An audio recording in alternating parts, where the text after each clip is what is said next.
Nope.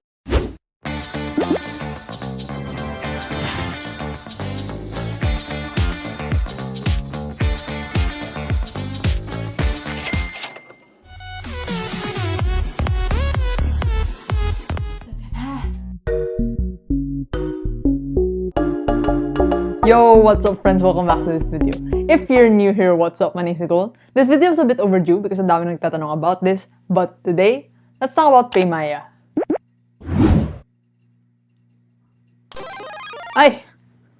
PayMaya is now Maya na pala. For transparency, this video is sponsored by Maya, but I'm genuinely excited to be making this video because I've been using PayMaya since I was in high school, mga 2016, 2017. So, I'm an OG-ish Maya user. Anyway, ang dami ng new features and updates in the past few months, so let's talk about it. I feel like medyo magiging mahaba ang video, so I added timestamps in the description below. Tapos here's the structure of what we're gonna be talking about para maging mas organized. First, what is Maya? Who is Maya as a company? Ano yung business side of things? Are they trustworthy, secure? Kung magpasok ka ng funds dito, is it gonna be safe?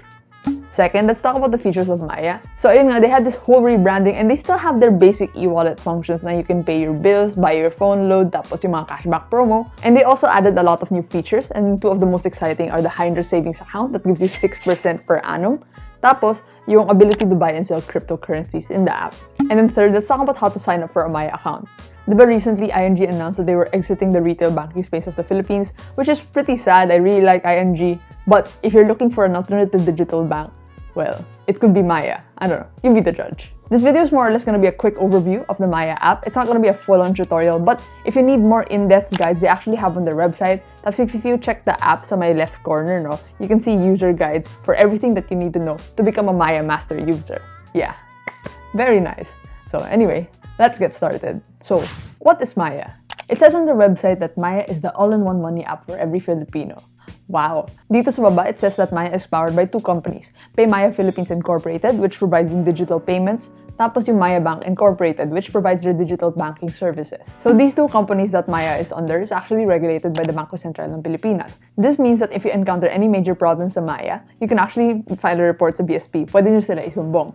If ever lang. So you don't have to be scared, okay? They're legit. Now let's talk a bit about Maya as a company, yung business side of things, because I find this interesting. If this is not interesting to you, you can just skip to the next part. So the Maya app that we're all very familiar with is only one part of their business. There's actually two parts of Maya's business, no? Yung enterprise tapos yung consumer.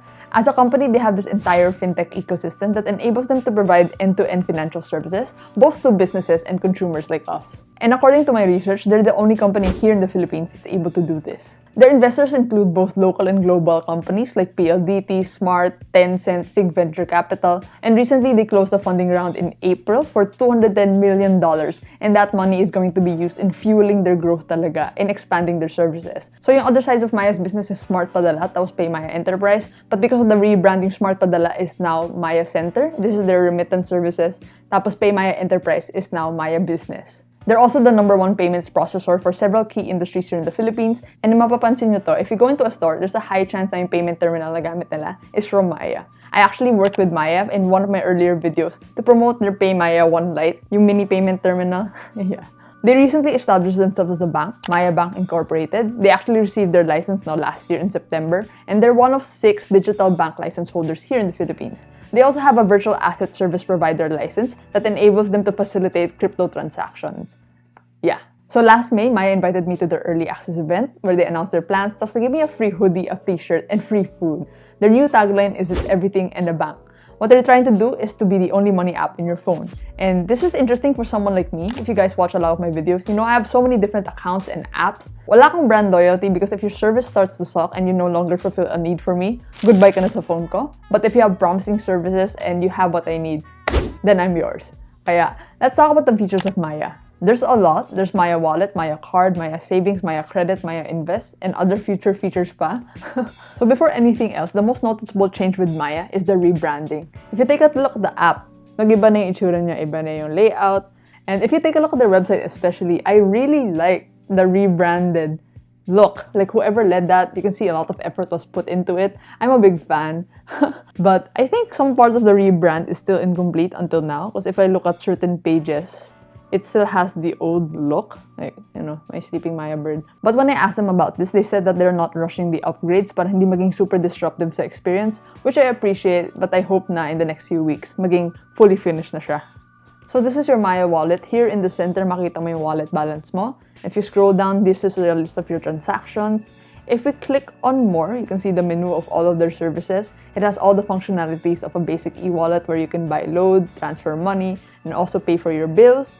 Currently, my wallet balance is 0, but I can easily cash in for free in over 90,000 locations. Makita nyo yung mga options dito, may mga banner. It says here, no fees. And for your Maya card, you can scroll to the right and tap on cards. You can see like you have a virtual card now, which you can use for online transactions. If you scroll down, there's also the option to buy a physical Maya card. I'm still waiting for mine to arrive, but this is my old card, the old design. Expired na siya.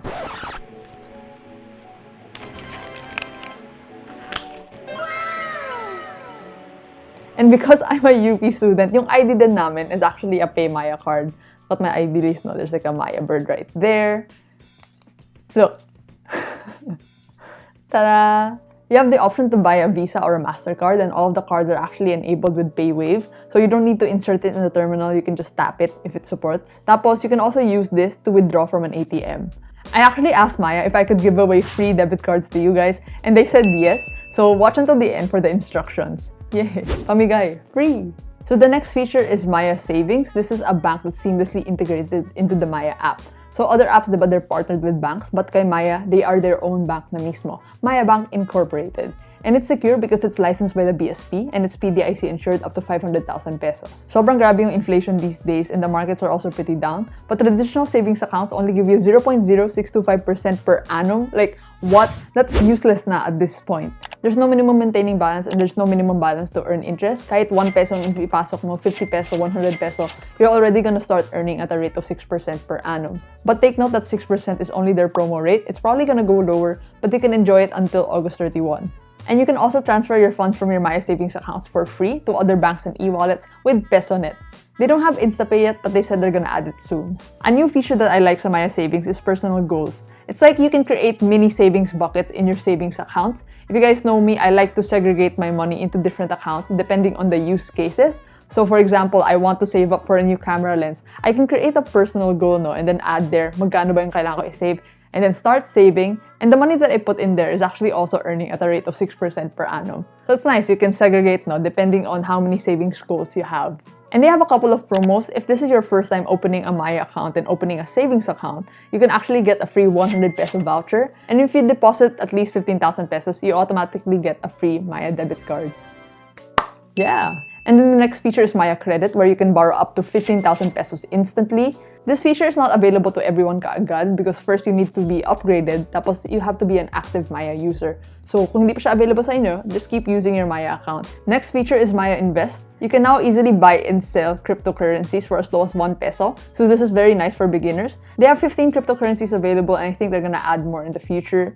And what I like, if you scroll to the right, there's like a Learn tab here. So that if you're a beginner, you can easily read through guides and then get started with your crypto journey. I'll be making a separate video about this feature pa, but one thing that I noticed is that you can only buy and sell in the app. More for trading purposes siya. You can't transfer, send, or receive crypto, which is kind of a con. I don't know, I'm not really a fan of that.